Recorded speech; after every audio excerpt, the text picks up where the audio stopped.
Hola, ¿cómo están? Dios me los bendiga. Sean todos bendecidos. Es mi anhelo que seas prosperado en todo, así como prospera tu alma. Bien, gracias por participar de este discipulado. Hoy estamos finalizando esta serie que nos está volteando la cabeza y pidiéndole a Dios que nos hable, que nos dirija, que nos guíe en todo momento. Entonces, ahí donde estás, vamos a entregar esta reunión al Señor y posterior meditemos con el canto y adoremos al Señor en él. Padre, gracias te doy, oh Dios, por tu amor, tu misericordia, tu bondad. Padre mío, háblanos, te lo pido, háblanos. Dirige, Señor, estas palabras al corazón, te lo ruego.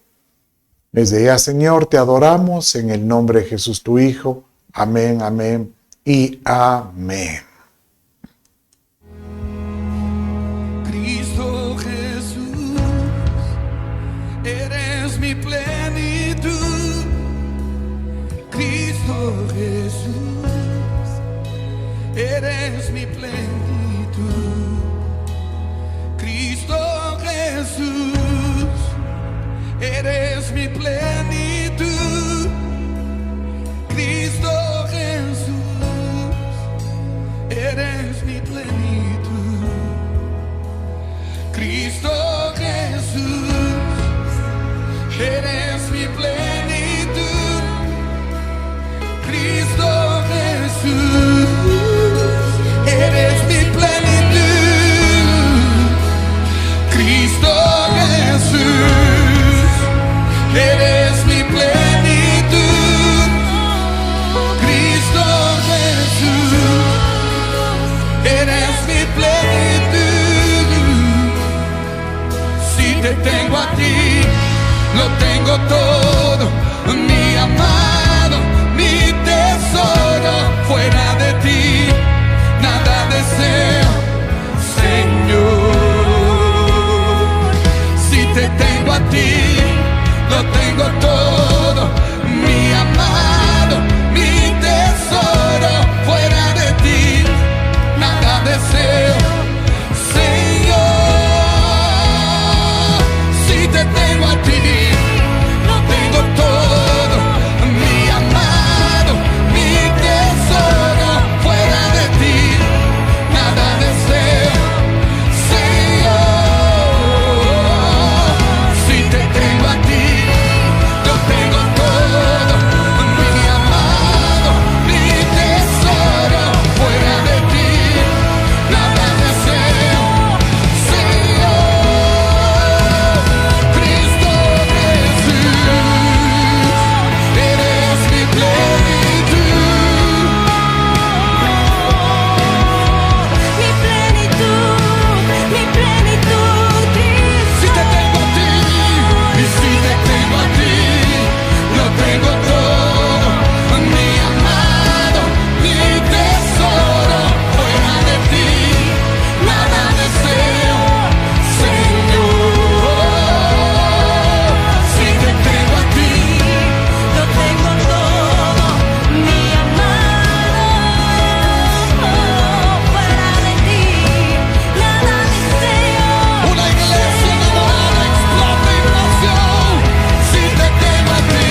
Señor, fuera de ti nada deseamos.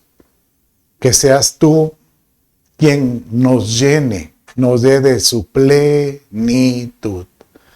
Danos, Señor, de todo lo que tú tengas y que podamos, Señor, recibir la llenura por la cual tú nos escogiste, nos buscaste y seleccionaste para ser llamados hijos tuyos. Gracias, Padre. Gracias, Señor, porque en ti, Padre mío, solo puedo darte gracias, honor, honor, honor. Gracias, Jesús. Bien, con esta actitud vamos a entrar de lleno ahorita al discipulado, al cual, como tú sabes, le hemos llamado las llenuras en Dios, en el Padre. Y estas llenuras, pues, es tener la plenitud de Jesucristo en nosotros mismos, ¿verdad? Bien dice la Escritura en Efesios 3, 18 y 19, que seáis capaces de comprender con todos los santos cuál es la anchura, la longitud, la altura y la profundidad, y de conocer el amor de Cristo que sobrepasa el conocimiento, para que seáis llenos hasta la medida de toda la plenitud de Dios. Que podamos nosotros alcanzar esa madurez, esa llenura, es poder llegar a esa estatura del varón perfecto como modelo. Tal como lo dice Efesios 4:13, que dice, hasta que todos lleguemos a la unidad de la fe y del conocimiento de Dios, al conocimiento del Hijo de Dios, a un varón perfecto, a la medida de la estatura de la plenitud de Cristo. Podría alguno pensar, pero para eso tengo que ser muy santo, para eso tengo que ser muy espiritual. Ese es como decirte, pues mi aspiración es poder llegar a esa estatura y que nos encuentre, ahí es lo que te digo, que nos encuentre el Señor deseando y caminando en ese, llamémosle, en esa dimensión o en ese deseo de poder alcanzar lo que Él tiene. Bien, entonces de esta manera lo que hemos traído pues en estos discipulados anteriores son las diferentes llenuras que aparecen. Y vimos que existían pues llenuras del Espíritu, que en estas estaba la llenura del Espíritu Santo, la llenura de sabiduría, de la llenura de la fe, del poder, del valor, de la bendición del Señor, de la inteligencia, llenos de su amor, llenos del descanso, gloria, juicio, temor de Dios, llenos de luz, llenos de verdad, llenos de trabajo, fatiga, llenos de asombro, llenos de pericia. Bien, si algunos de los que me está escuchando no ha visto alguno de estos videos, te animo a que lo puedas hacer. Muy importante es conocer todas esas cualidades que Dios quiere que nosotros alcancemos. Pero así como hay llenuras del Espíritu, también hay llenuras que el enemigo trata de reemplazar o confundir y hacer creer a los hijos escogidos que están llenándose del Padre, pero hay camino que al hombre le parece derecho, pero su fin es muerte. Entonces, aquí vimos la semana pasada que las llenuras de mal, pues hay llenuras de furor, de rabia, de celos, de engaño y fraude, de maldad, de angustia, violencia, terror. Y hoy pues finalizamos viendo temas tan interesantes como el de llenos de costumbres, llenos de oscuridad, llenos de robo y desenfreno, corazón lleno de Satanás, llenos de pesares, llenos de hipocresía y llenos de huesos o de inmundicia. Entonces, con esta introducción, vamos ahora a entrar de lleno a este otro tema que es muy, pero muy interesante, sobre todo el primero que vimos en las llenuras de maldad, que son las llenuras de costumbres. ¿A qué se refiere esto? Bueno, ahora que leamos el verso, nos va a dar una amplitud de qué tipo de llenuras podemos estar hablando. Es muy importante entender que cuando uno ora el Padre Nuestro, una de las oraciones o de las frases en la oración es: Señor, líbranos del mal. Y esta palabra mal es una palabra griega que es poneros, que significa líbranos de toda malicia. Y cuando hablamos de malicia, no solo es malicia por lo que es vil, lo que sea inmoral o cosas así, que por supuesto es mal, pero hay cosas de mal que pueden afectarnos. Por ejemplo, malas conversaciones, un mal compañero, por ejemplo, una mala influencia.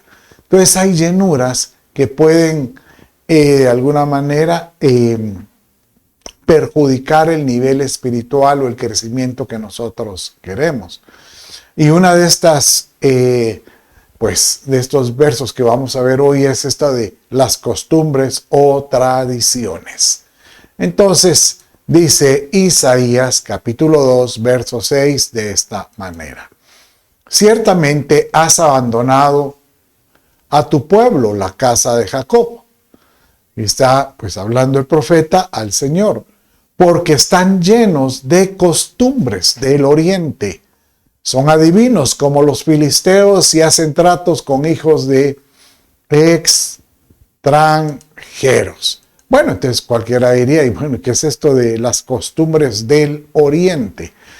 Pues no es que sea el lejano oriente. Cuando uno habla del lejano oriente, estamos hablando de, por ejemplo, las costumbres asiáticas o de origen del país de la China o de Japón. Pero cuando habla aquí de este oriente que habla aquí el profeta Isaías, es el oriente inmediato y la influencia que de alguna manera ya tenía hacia el pueblo hebreo. Y es nada menos que las costumbres de lo que es Irán, Irak, o en esa época era Babilonia. Esas costumbres babilónicas que realmente crearon se le llama un sincretismo. Cuando Babilónica influyó o influenció a los judíos, inclusive Nabucodonosor eso le decía a los Daniel y a sus amigos cuando antes de tirarlos al horno de fuego, él les decía: pero si acaso no mira esa estatua, que él estaba pidiendo que lo adoraran a la estatua, pero mira, también tenemos los mismos instrumentos musicales, dando a entender que tenemos lo mismo de ustedes. Pero ellos mismos le decían al rey: sí, ustedes pueden tener muchas cosas parecidas a lo nuestro, pero no es lo nuestro. Entonces eso es lo que se llama sincretismo, hacer mezclas religiosas. Y hay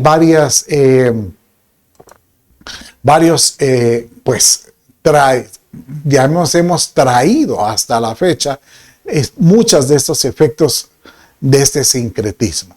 Por ejemplo, usted sabía que realmente, aunque en Cristo todos los días son del Señor, pero si hubiéramos traído la fe judía, el día del Señor hubiera sido el sábado, o el Sabbat, que es el día de reposo.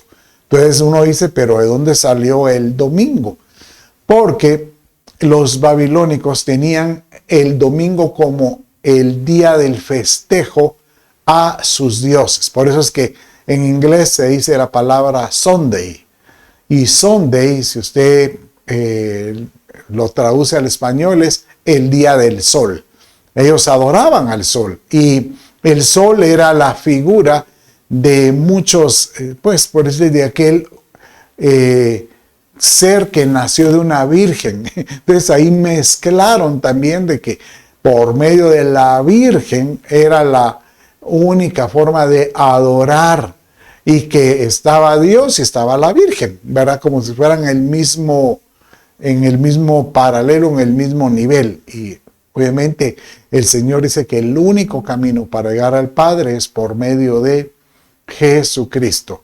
Y de esta manera, bueno, el lunes significa Monday en inglés, que es el día de la luna. Marte era el día de la guerra, y bueno, y así diferentes días tenían una mezclas, dando a entender que cada día tenía una oportunidad de adorar a alguna deidad de ellos. El Padre, el Señor, ha dicho que todos los días, en Cristo todos los días son de Él. Hebreos capítulo 4 dice que respecto al día de reposo o el día del Señor, Él dice, y ese día es hoy. Si usted lo lee en Hebreos capítulo 4, dice, es hoy, dando a entender que si usted le está leyendo el día miércoles, pues si está en Cristo Jesús, el día de reposo para usted podría ser ese miércoles. Entonces, de esta manera, hay que cuidarse de ese tipo de costumbres o tradiciones. ¿Cómo así tradiciones? Bueno, Pablo dio a entender esto en Colosenses capítulo 2, verso 8. Y dice de esta manera este verso: mira que nadie os engañe por medio de filosofías y huecas sutilezas. O sea, que es sutil, pero que no tiene nada por dentro. Según las tradiciones de los hombres, conforme a los rudimentos del mundo, y no según Cristo. Entonces Pablo dice, no se mezclen con ciertas tradiciones, ¿verdad? Entonces, por ejemplo, así hay muchas tradiciones, ¿verdad? Y hay que ver cada fiesta que uno celebra, cuál es el trasfondo. Por ejemplo, recientemente hemos estado celebrando el Día de los Santos, en algunos lugares le llaman el Día de los Muertos. Pero ¿cuál es el trasfondo? Y realmente es una tradición, pues, que viene de ciertos, llamémosles, nativos, que le daban cierta preferencia a los muertos para poder platicar con ellos. Y la tradición era poder ir al cementerio y llevar comida para poder compartir y comer con estos seres. Nosotros, la Escritura dice muy claro que después de la muerte solo viene el juicio. O sea que cuando uno muere, no puede ni reencarnar en otra persona, no, dice que el espíritu va a ciertos lugares, el alma va a otro lugar a ser purificada, si es necesario, y el cuerpo va a otro lugar.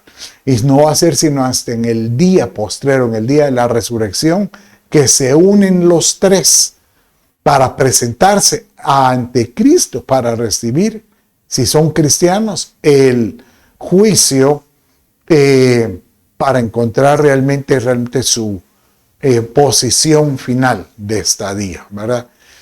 Entonces, y bendito sea Dios, esperamos poder estar todos en su presencia para festejar las bodas del Cordero con la iglesia.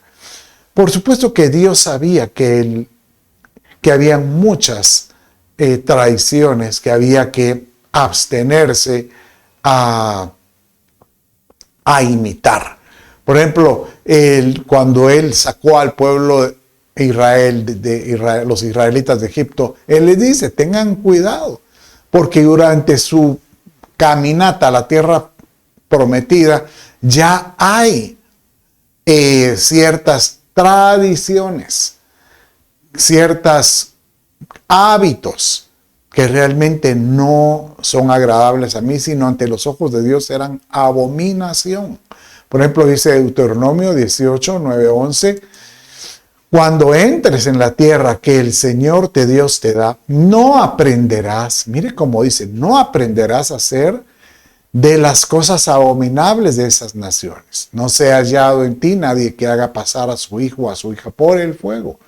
ni quien practique adivinación, ni hechicería, o sea, agorero o hechicero, o encantador o medium espiritista, ni quien consulte a los muertos. Cualquiera podría decir ahorita, bendito sea Dios, yo no tengo nada que ver con espiritistas. Pero lo mismo sucede cuando uno trae a ciertas cosas. Por ejemplo, yo prefiero poner, por ejemplo, un manojo de ajos detrás de la puerta. ¿Por qué? Porque eso espanta cualquier mal espíritu. Bueno, eso de una vez está diciéndole usted que yo estoy confiando en que ese elemento pueda ahuyentar cualquier espíritu que esté estorbando. Pero eso no es una tradición. No es que cuando nace el niño y si está enfermo hay que ponerle un hilo rojo. Una tradición, ¿verdad? No es que cuando uno pone en la entrada de su casa la palabra de Dios y pone uno la escritura abierta o en algún lugar de la casa se llena de la palabra de Dios. Una tradición. Y menos poner imágenes o efigies de estos seres, llamémosle, que puedan proteger su casa. Inclusive puede ser un crucifijo o una, la figura de algún santo. Créanlo que todo esto es algo que Dios abomina, porque son imágenes de idolatría. Él dice, a mí no me hace, el Señor mismo dice, no van a hacer una imagen de mi persona. No, por supuesto que no. Entonces, tenemos que ser cautos de estas tradiciones y sobre todo de esas costumbres que puedan venir de diferentes lugares. Bueno, entonces sigamos ahora viendo otra llenura, ¿verdad? Y aquí entramos a la llenura de obscuridad. Es curioso porque aquí el Señor le está hablando a creyentes que tenían, llamémosle así, la presencia de Dios, estaban en luz, pero da a entender que esa luz se puede obscurecer. Bueno, si usted lo lee conmigo, dice de esta manera: la lámpara de tu cuerpo es tu ojo. Cuando tu ojo está sano, también todo tu cuerpo está lleno de luz, por supuesto. Pero cuando está malo, también tu cuerpo está lleno de oscuridad. Mira que la luz que hay en ti no sea oscuridad. O sea que nosotros podemos tener la presencia del Espíritu Santo, podemos tener al Espíritu de Dios en nosotros, pero Él podría como que, dice que no permitas que el Espíritu de Dios se opaque, o sea, como que se queda así chiquitito porque no logra dar su brillo. Y es porque uno, pues obviamente mira o oye o habla o hace cosas que no le agradan al Señor. O sea que las cosas que pueden ser agradables, pues a tus sentidos, pueden ser que sea un estorbo para el Espíritu Santo. Señor, líbranos de aquello que estorbe al Espíritu Santo y que haga que el Espíritu Santo se opaque o mengüe, ¿verdad? O pues que no permita que el Espíritu Santo se levante. Es curioso porque dice aquí, mira pues que la luz que hay en ti no sea oscuridad. Usted sabe que la definición de oscuridad es ausencia de luz. Usted puede estar en un cuarto oscuro y puede encender una lamparita y eso pues puede dar, según la fuerza de esa luz, llenar el cuarto. Si es una pequeña bombita, pues apenas va a iluminar esa esquina, pero todo lo demás va a estar oscuro. Pero si esa luz es muy fuerte, puede iluminar todo el cuarto. Igual es el Espíritu de Dios. Permite que seas tú lleno. Y una forma de podernos llenar, de encender al Espíritu Santo es reteniendo, aprendiendo, decretando o declarando con la palabra de Dios. ¿Acaso no dice la Escritura? En el Salmo 119 dice, lámpara es a mis pies tu palabra y lumbrera mi camino. Pero mire cómo dice 2 Pedro 1:19. Y así tenemos la palabra profética más segura.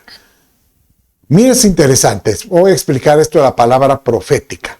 Más segura, la cual hacéis bien en prestar atención, como una lámpara que brilla en el lugar oscuro hasta que el día despunte y el lucero de la mañana aparezca en vuestros corazones.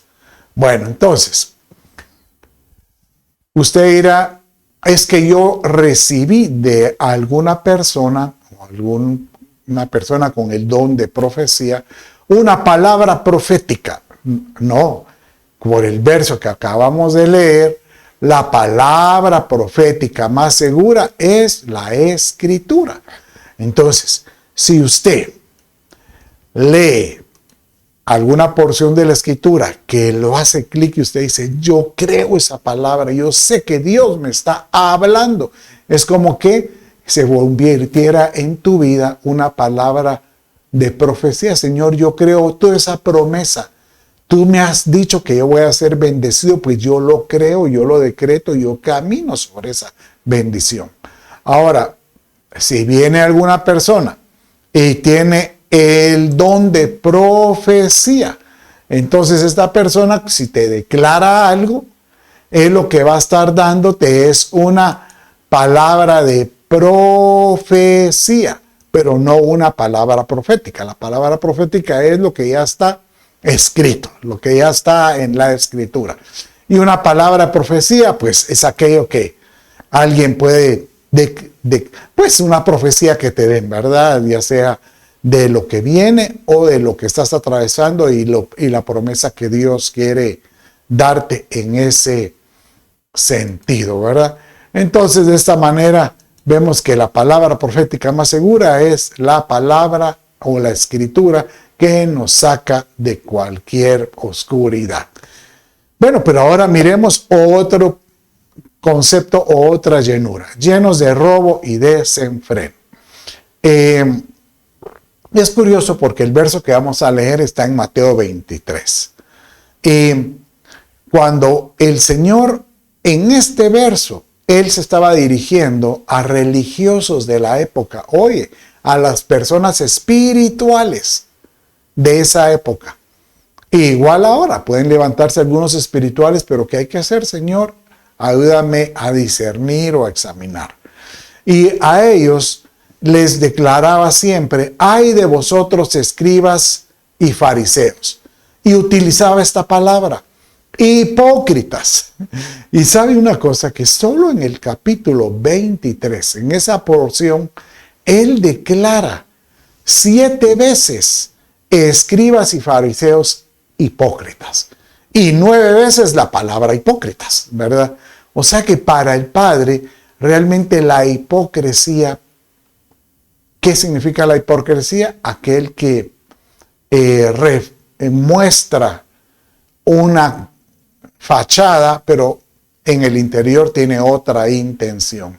Y a esto se le llamaba a estos que tenían siempre alguna doble agenda, una fachada de lo que ellos realmente su proceder era así. Por ejemplo, en este verso dice de esta manera. Entonces, vamos a leer aquí. Dice así. Ay de vosotros escribas, fariseos, hipócritas. Acuérdense que 7 veces aparece en este capítulo 23. Porque limpiáis el exterior del vaso y del plato, pero por dentro están llenos de robo y de desenfreno. Por dentro están llenos de robo y desenfreno. Entonces, esto era porque estos espirituales se aprovechaban de las cosas espirituales para poder extraer, explotar o sacar o mercadear algo de la gente. Y realmente esto lo condenó el Señor. Inclusive Pedro escribió de esto con relación a que estos que se dedican a explotar o extraer dinero de la gente pueden tener una, llamémosle una identidad falsa, ¿verdad?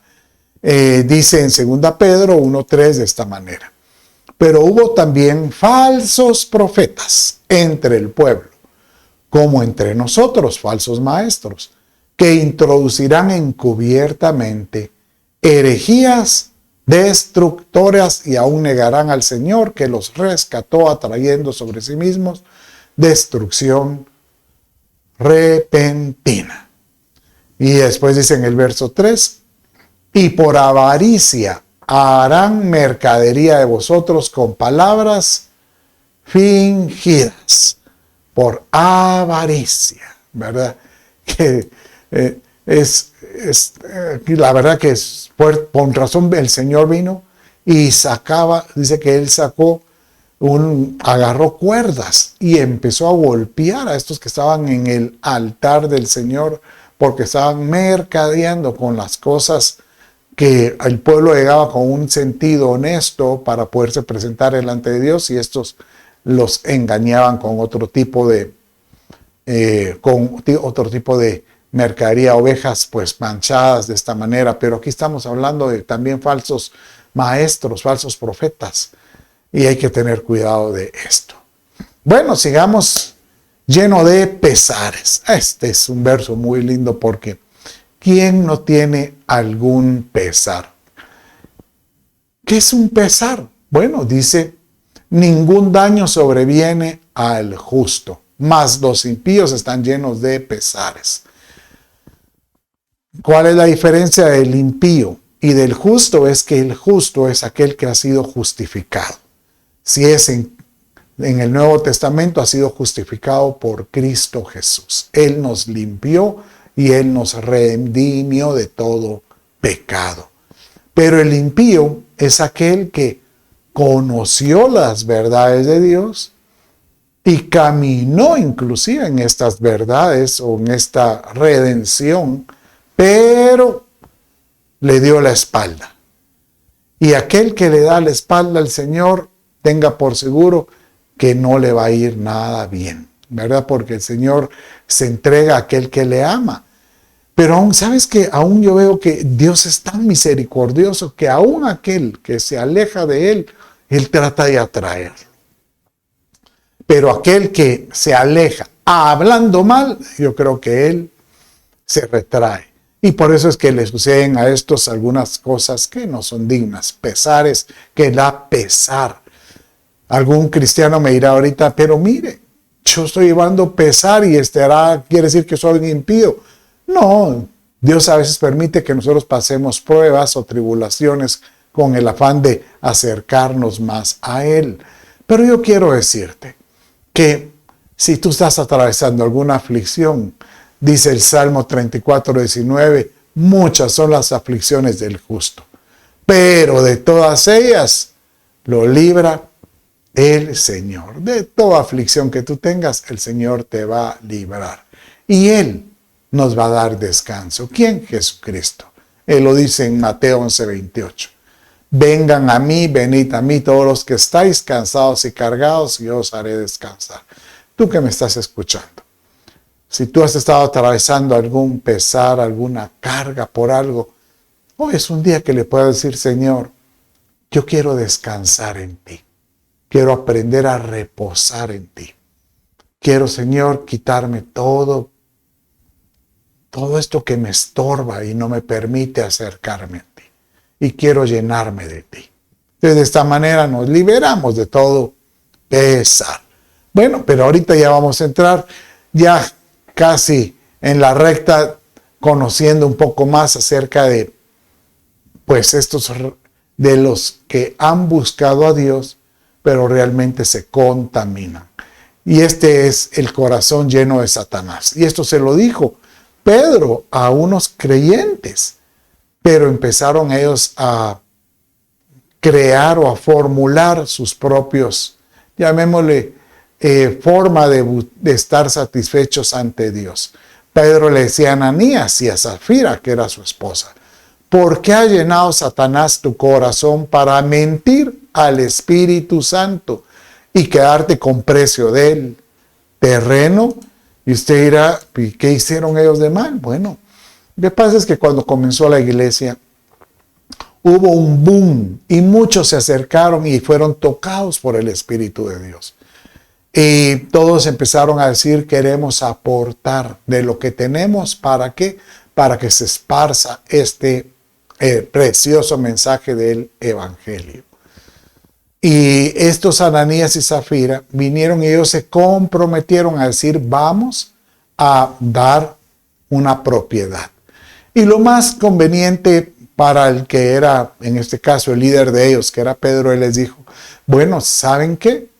Agarren el total, ese terreno, véndanlo y aporten ese dinero porque realmente para nosotros es mejor tener esa liquidez para poder viajar y poder seguirme enviando otras personas a diferentes lugares para predicar este evangelio. Pero ellos vendieron el terreno y se quedaron con una parte. Cualquiera diría, pero ¿por qué es tan fuerte esto si de todos modos estaban ofrendando? Bueno, lo que sucede es que siento yo en mi corazón, más bien dicho, yo diría que así es, que si tú prometes algo a Dios, no tardes en cumplirlo, dice Eclesiastés. Si tú prometes algo a Dios y tú le dices, Señor, esto es lo que me comprometo, y si tú sabes que no vas a cumplir, Él espera que tú puedas llegar. Yo diría que Ananías, lo mejor que hubieran hecho es decirle a Pedro, mira Pedro, fíjate que del total hay una porción que yo necesito para esto. ¿Tú me permites podérmelo quedar? Y si Pedro hubiera sentido de Dios, le hubiera dicho, sí, quédatelo, o no, dánoslo y después miramos cómo te ayudamos. Pero definitivamente ellos llegaron con una doble agenda y seguramente esto pues no era agradable. Porque en la doble agenda sale de un corazón que radica la mentira. Porque el diablo es el padre de mentira. Así lo dice Juan 8:44, dice de esta manera. Sois de vuestro padre el diablo y queréis hacer los deseos de vuestro padre, y él fue homicida desde el principio y no se ha mantenido en la verdad, porque no hay verdad en él. Cuando habla mentira, habla de su propia naturaleza, porque es mentiroso y el padre de la mentira. ¿Verdad? Entonces, cuidado el que tú puedas acercarte a Dios buscando solo un beneficio para tu propósito, porque es como ponerle a Dios un delantal. Yo busco a Dios porque quiero que me bendiga, yo quiero que me haga esto. Pero en su misericordia yo he visto que Dios siempre bendice inclusive a estos que llegan así. Pero yo pienso que debiéramos de tener cuidado, ¿verdad?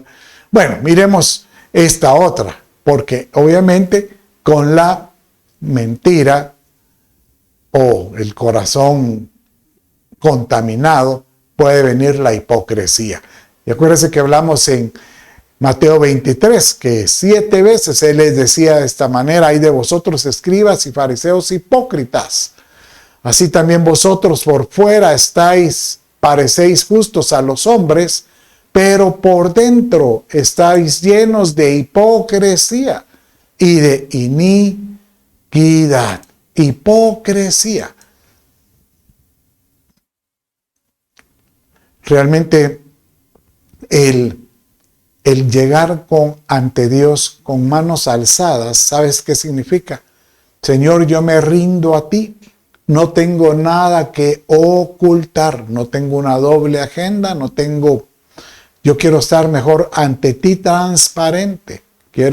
Si yo quiero tener intimidad contigo, me quiero despojar de todo que pueda obstaculizar esa comunión contigo.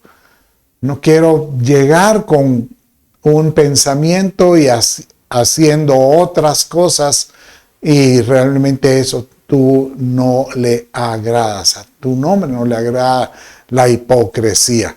Por eso en Mateo 6:5 dice, si tú te diriges a mí, hazlo pues con un corazón honesto, sincero.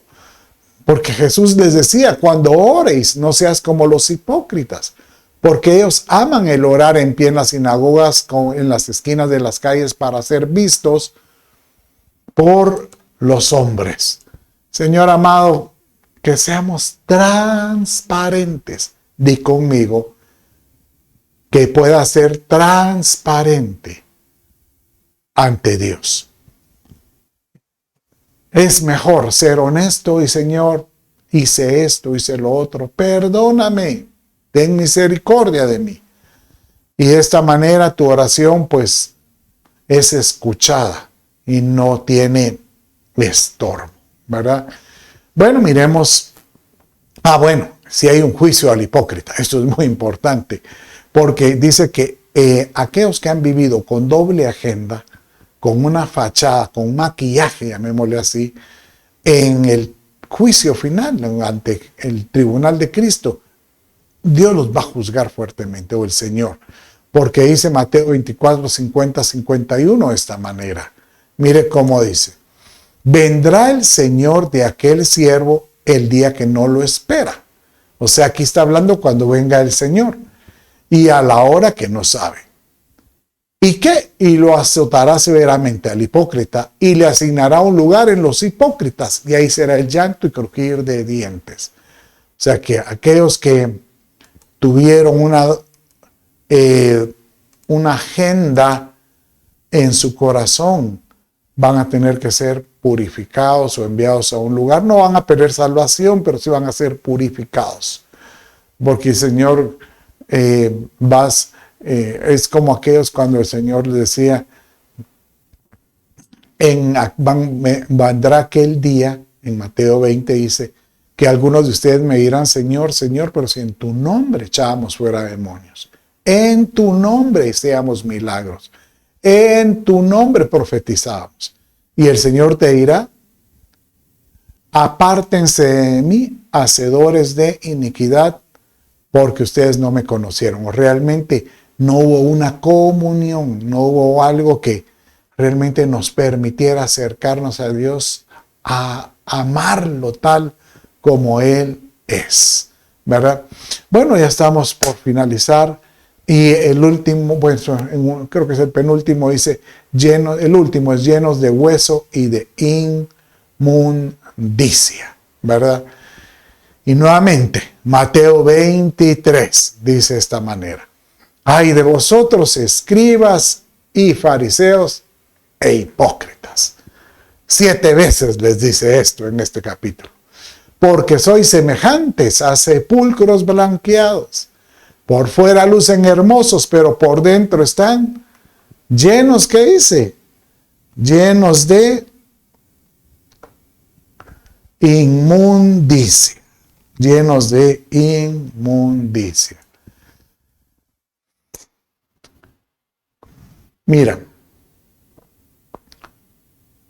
sin santidad, dice la Escritura, nadie verá al Señor. ¿Y por qué dice esto? Porque si nosotros nos estamos preparando en esta tierra, es para poder estar un día delante de Él. Y el Señor nos dice, si yo soy santo, tú tienes que ser santo, pero compréndelo, entiéndelo, porque si tú eres una persona que busca a Dios, pero no caminas con esa santidad, realmente eres como estos escribas y fariseos, o sea, los religiosos de la época, pero hipócritas, con una pantalla adelante y por dentro de otra forma diferente. Por eso dice la Escritura en 1 Tesalonicenses 4 al 7. Porque la voluntad de Dios es vuestra santificación, que os apartéis de fornicación. Que cada uno de vosotros sepa tener su vaso, su cuerpo, su vida. Hay otras versiones, dice su esposa, pero yo podría decir que es el vaso. sepa tener su vaso en santificación y honestidad, no con afecto de concupiscencia, como los gentiles que no conocen a Dios, porque no nos ha llamado Dios a inmundicia. Diga conmigo, Dios no me ha llamado a inmundicia, sino a santificación. Que no podamos ser llenos de esa inmundicia. Señor, que podamos ser libres de esto. Aleluya. Bueno, mis amados, con esto pues prácticamente finalizamos esta serie de llenuras. Y es mi anhelo y mi deseo que nosotros anhelemos ser llenos de la plenitud de Cristo. Que Él pueda hacer en nosotros esos seres espirituales como Él es espiritual. Si tú quieres acompañarme en esta oración, te lo voy a agradecer. Di conmigo, Dios mío, hoy te pido ser lleno de Jesucristo, que entre a mi corazón y tener su plenitud. Ayúdame, Señor, a caminar en Él y ayúdame a poder echar fuera, a poder detectar aquellas llenuras que no te agradan. Te lo pido, Señor, te lo pido, Padre, te lo pido. De esta manera, Señor, me presento delante de ti con manos alzadas, sin ningún tipo de hipocresía, ningún tipo de, fachada, sino al descubierto para ti. Te lo pido en el nombre de Jesús, tu Hijo. Amén, amén y amén. Bien, mis amados, Dios te bendiga enormemente. Y si estás en Guatemala, te espero el domingo en la iglesia. Y si no, la otra semana tendremos otra serie interesante. Te bendigo y bendiciones.